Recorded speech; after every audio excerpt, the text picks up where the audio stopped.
अस्सलाम वालेकुम। क्रिकेट की मुख्तलिफ़ किस्म की अपडेट के हवाले से सबसे पहले आप लोगों को अस्सलाम वालेकुम। आप लोग मेरे चैनल को सब्सक्राइब करें। अब मैं हर वीडियो में बोलूँगा, मैं मुतवातिर तो नहीं बोलता आता हूँ, कभी कभार बोलता हूँ, लेकिन आप मेरे वीडियो को जो है कमेंट्स भी करें और लाइक भी करें। इसके अलावा जो पाकिस्तान में न्यू टैलेंट है और पाकिस्तान की डोमेस्टिक में चाचा क्रिकेट इफ्तिखार अहमद की टीम ने पाकिस्तान का डोमेस्टिक का प्रेसिडेंट कप लाहौर यूनिवर्सिटी के स्पॉन्सर जो टूर्नामेंट हुआ था, जिसका कोई वाली वारिस नहीं था, बस फॉर्मेलिटी पूरी की पाकिस्तान क्रिकेट बोर्ड ने जैसे सालों से करता आ रहा है, तो वो जीत गई। KRL इफ्तिखार अहमद को मैन ऑफ द टूर्नामेंट करार दिया गया। उसने 240 के 41 रन भी बनाए और 14 विकेटें भी शायद ली है। हाँ, लेकिन सबसे मोस्ट इम्पॉर्टेंट बात यह है कि इस टूर्नामेंट में जो सबसे अच्छी साइन नज़र आया वो ये नज़र आया कि इसमें यंगस्टर का किरदार बॉलिंग में भी काफ़ी नुमाया रहा है। लेकिन मैंने कल इस फाइनल में एक बॉल देखी पाकिस्तान के उभरते हुए टैलेंट फैसल अकरम की। जब उसने इफ्तिखार अहमद को बॉल किया तो इफ्तिखार अहमद समझा कि बॉल पड़ने के बाद स्लिप की जानिब यानी बाहर की तरफ वो गेंद टर्न होगा, लेकिन वो बॉल ब्रेक होके अंदर आया और अनक्रेडिबल किस्म की उसने ना बॉल किए। ये बात हकीकत है कि PTV स्पोर्ट्स कल का फाइनल तो हार गया, लेकिन फैसल अकरम की उस बॉल ने ये साबित कर दिया कि कितनी ज़्यादा वेरिएशन है उस प्लेयर के बाद। मैंने सुफियान मुकीम को बॉलिंग करते हुए देखा है। सुफियान मुकीम की जो बॉलिंग है ना, वो ज़्यादातर T20 को मैच करती है। उसकी वजह ये कि वो बॉल को स्किट करके फेंकता है, बॉल को तेज फेंकता है, बॉल को फ्लैट नहीं देता। और T20 में स्पिनर फ्लैट से अवॉइड करते हैं।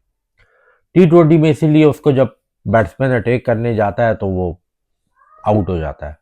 लेकिन उसकी मोस्टली जो बॉल है ना, उसकी मोस्टली बॉल राइट हैंडर को पढ़ के अंदर आती हैं। सुफियान मुकीम की मैं बात कर रहा हूँ। फैसल अकरम का ये था कि उसकी मोस्टली बॉल पढ़ के बाहर निकलती हैं स्लिप की जानिब, और ये उनका उसकी बॉल का एक वेपन है। यानी जो बॉल वो अंदर लेके आता है फ्लैट के साथ, ये बेसिकली बैट्समैन को ये वो ये समझता है कि ये बॉल बाहर निकलेगी या बॉल अंदर आएगी। इफ्तिखार अहमद ने कितनी क्रिकेट खेली है, सन 2016 से तकरीबन पाकिस्तान के सेटअप के साथ है, लगभग 10 साल तो हो ही गए, 10 साल। उसको गूगली उसकी मतलब उसकी तो वो गूगली होगी ना, ठीक है, तो वो उसको समझ में नहीं आई और वो आउट हुआ। तो ये इस चीज़ की अक्कासी करती है कि मौजूदा दौर में सिर्फ पाकिस्तान नहीं, कई टीमों के जो बैट्समैन हैं वो स्पिनर को रीड नहीं कर पाते।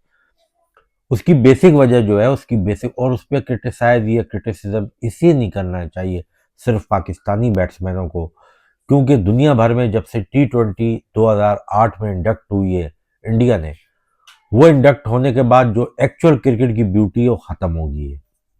अब महान बल्लेबाज, महान बॉलर, महान क्रिकेटर आपको नज़र नहीं आएंगे, ठीक है ना। अगर आप बोलते हो कि नहीं जी, दौर हाजिर में विराट कोहली है, रोहित शर्मा है, बाबर आजम है, कीन विलियमसन है, जो रूट है, इन्हीं के आप नाम लेंगे ना, ये ऑस्ट्रेलिया के हैं एक दो, तो वो स्मिथ हो गया, लबुशेम हो गया, तो वो तो भाई वनडे और T20, वनडे और टेस्ट की वजह से वो इतने इस किस्म के क्रिकेटर बने। वो T20 तो उनका सिंबल नहीं है ना। तो वो जो IPL जब आया, तो IPL आने के बाद बने इंडियन को फाइनेंशियल भी उनको फ़ायदा हुआ और उनकी क्रिकेट इसलिए ग्रो कर गई कि दुनिया भर के टॉप के क्रिकेटर वहाँ आके खेलने लग पड़े और उनके बोर्ड को कमीशन मिलने लगा। तो उनका बोर्ड जो है ना, वो जब IPL होता है तो वो अपने प्लेयर्स को रिलीज़ कर देता है, क्योंकि उनको बोर्ड को कमीशन मिलता है, BCCI देती है। अगर IPL स्टार्ट नहीं होता, लेट्स सपोज, और T20 IPL के बाद फिर कॉपी हुआ, बिग बैश हुआ, पीएसएल हुआ, बीपीएल हुआ, सीपीएल हुआ, लंगा प्रीमियर लीग हुआ, फिर बेशुमार टूर्नामेंट हो गया ना फिर उसके बाद। तो इंडिया की क्रिकेट जो है ना वो नेस्त नाबूद होने वाली थी। ये इस तरह नेस्त नाबूद होने वाली थी कि उनका domestic Vijay Hazare, Ranji trophy, Mushtaq Ali trophy तो उस जमाने में भी खेली जाती थी। उनके बैट्समैन तो उस जमाने में भी प्रोड्यूस होते थे, बॉलर वो नहीं प्रोड्यूस कर सके। बॉलर वो अभी भी आउटस्टैंडिंग नहीं प्रोड्यूस कर सके। अगर आप 2008 से लेके अभी तक उनका पूरा डेकेड देखो तो एक्सेप्शनल बॉलर उनका कौन आया है? जसवंत बुमराह आया है। शामी एक्सेप्शनल बॉलर तो नहीं है, जहीर खान एक्सेप्शनल बॉलर तो नहीं है, सिराज एक्सेप्शनल बॉलर तो नहीं है, हरदीप सिंह एक्सेप्शनल बॉलर तो नहीं है। यही आया ना इस दौरान इनके बीच में। परवीन कुमार आया था इनका, आरपी सिंह आया था, ठीक है ना। मतलब यही बॉलर इस टेनोर में इनके आए ना, इंडक्ट हुए हैं। ईशांत शर्मा एक्सेप्शनल थोड़ी था वो कोई, वो ज़्यादा खेला ऐसी है। एक्सेप्शनल तो एक ही बॉलर आया, जसवंत बुमराह, जिसने टेस्ट, ओडीआई, टी20 तीनों में धाक बिठाई है। तो वो ये वजह थी। और एमआरएफ जो उन्होंने एकेडमी बनाई थी कई ज़माने पहले, डेनिस हिल्ली ने उनकी कोचिंग करता था। तो बात ये है कि उनके आईपीएल से ये फ़ायदा हुआ है कि उनके जो अपने हिंदुस्तान में खेलने वाले प्लेयर हैं उन प्लेयरों को पैसा मिलने लगा, उनको सिक्योर होने लगे। ज़ाहिर है वो भी गरीब फैमिली से ताल्लुक़ रखते थे। तो उन्होंने अपना पहला अचीवमेंट ये किया कि हमने इंडियन प्रीमियर लीग के ऑक्शन में हमें लिया है, नहीं लिया। तो जब उनका कॉन्फिडेंस लेवल बढ़ा, दुनिया की टॉप की बॉलिंग को खेला, तो उसने अरसा लगा, 7 8 9 साल लगे, एकदम से तो उन्होंने बूम नहीं पकड़ा ना। उन्होंने पिछले कोई 4 5 6 सालों में उसने बूम पकड़ लिया। वो खेल खेल के वो यूज टू हो गए। तो ये उनकी क्रिकेट की ना टोटल डेफिनेशन है। अब यहाँ बैठ के बड़ी चर्चा होती है पाकिस्तान में, उससे सीखो। क्या है उनकी पिचेस? क्या बाउंसी ट्रैक्स हैं उनकी पिचेस? क्या स्विमिंग ट्रैक्स हैं? या उनकी पिचेस में ऐसी कैसी एक्स्ट्रॉर्डनरी क्वालिटी है उनकी पाकिस्तान से कुछ सिम? हाँ, फैसिलिटीज़ के लिहाज से आप बोल सकते हो कि वो अपने डोमेस्टिक वालों लड़कों को पैसा ज़्यादा देते हैं, क्योंकि उनके बोर्ड के पास पैसा ज़्यादा है। वो डोमेस्टिक के लड़कों को वीआईपी प्रोटोकॉल देते हैं, वीआईपी किस्म का ट्रीटमेंट करते हैं, न्यूट्रिशन है, डाइटिशियन है, उनके साथ कोचेज हैं, क्योंकि उनके पास पैसा ज़्यादा है। तो ये सारी पैसा पाकिस्तान के पास भी ज़्यादा है, इंडिया जितना ज़्यादा नहीं है। लेकिन इंडिया और पाकिस्तान में एक फ़र्क है। इंडिया में बीसीसीआई जो है वो अपने क्रिकेट पे और अपने क्रिकेटर पे पैसा लगाती है। पाकिस्तान में पीसीबी करप्शन करती है, ये वाज़ेह फ़र्क है। बीसीसीआई अगर 1 करोड़ रुपए कमाती है तो पाकिस्तान मुश्किल से 3 या 4 लाख कमाता है। लेकिन उस 3 4 लाख में पाकिस्तान से टैलेंट निकल सकता है। लेकिन बात ये यहाँ करप्शन है। अच्छा, करप्शन सिर्फ पैसों की नहीं है, करप्शन सिलेक्शन में भी है। करप्शन का जो है ना वो भी है, ग्रुपिंग लॉबिंग प्लेयर्स में भी है। टीआरपी का मैं बता चुका हूँ, उसमें भी लॉबिंग है। ये सारी चीज़ें हैं। इंडिया में भी टीआरपी है, इंडिया में भी लॉबिंग होगी, बट वो सस्टेन कर जाते हैं बिकॉज ऑफ उनके पास बेशुमार प्लेयर है।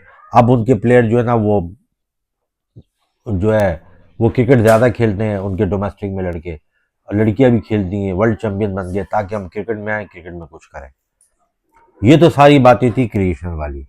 अब आ जाए जी एशेज में। 157 या समथिंग पे इंग्लैंड ने आउट कर दिया। इंग्लैंड की बैटिंग 110 पे बाहर। सही है, विकेट एक्सेप्शनल होगी, कुछ ना कुछ तो विकेट में होगा ना। लेकिन सेकंड इनिंग में 14 रन बना लिए ऑस्ट्रेलिया ने, 40 की उनकी लीड है, कोई नहीं आउट। तो अगर एक्सेप्शनल विकेट थी या आउटस्टैंडिंग विकेट थी या बॉलिंग सपोर्टिंग थी, मे बी मॉइस्चर हो, शुरू का एक सेशन हो दो, लेकिन इंग्लैंड ने बड़ी बुरी बैटिंग की और एक चांस और गंवा दिया। ये टेस्ट में भी ऑस्ट्रेलिया जीतता हुआ नजर आ रहा है। बिग बैश लीग में बाबर आजम चौथे मैच में भी नाकाम हुए। उसको प्रॉब्लम होगी, मजीद भी मैचों में होगी, क्योंकि एक डिफरेंट कंडीशन है। टॉम करन की तीन बॉलें आउट सिंग, इतनी इतनी तो बॉलें कट रही हैं, वहाँ पड़ती है, वहाँ निकलती है, पड़ती है, वहाँ निकलती है, पड़ती है, वहाँ निकलती है। ठीक है ना। नॉर्मल जो टी20 की बाटा ट्रैक्स होती है, नॉर्मल पिचेस होती है, वैसी पिचेस नहीं है बिग बैश में। उसके बाद जो चौथी बॉल वो खेलने गया, वो मतलब खेलने क्यों गया? वो तो डबल माइंडेड हो गया ना। ना उसने पाउं लाया, अगर वो पाउं ला के पूरा ड्राइव करता तो उसकी ब्लेड पे पूरी बॉल आती, लेकिन उसको वही डाउट था कि गेंद फिर आउट स्विंग हो जाएगी, तो हाफ हार्टेड खेलने गया, यही लगा स्लिप में मैक्सवेल ने कैच कर लिया। बहरहाल लीग को डिस्कस क्या करना, लीग का उसकी इंटरनेशनल परफॉर्मेंस में तो असर नहीं पड़ेगा, लेकिन ये बहरहाल मैच वो हो गया और वो जो है सिडनी सिक्सर जो है ना वो नहीं जीत सकी है। इसके अलावा दूसरी बात मोस्ट इम्पोर्टेंट ये कि जूं जूं वर्ल्ड कप करीब आता जा रहा है, फिर वर्ल्ड कप में इंटरेस्ट बढ़ता जाएगा, और वर्ल्ड कप की प्रिपरेशन कैसी होती है कैसी नहीं होती। पाकिस्तान की अंडर 19 टीम तो पहुंच गई है जिम्बाब्वे, तो मैं ये समझता हूँ कि टाई नेशन है जिम्बाब्वे अफगानिस्तान उनके, लेकिन वर्ल्ड कप अंडर 19 में पाकिस्तान की ये टीम एटलीस्ट सेमीफाइनल तक क्वालिफाई करे और अच्छी परफॉर्मेंस दे, सिवाय इंडिया की नहीं हर टीम, ताकि आने वाले वक्तों में ना पाकिस्तान की क्रिकेट मजीद जो है ना वो बेहतरी की तरफ गामजन हो। नेक्स्ट कंटेंट में किसी और टॉपिक पे बात करेंगे।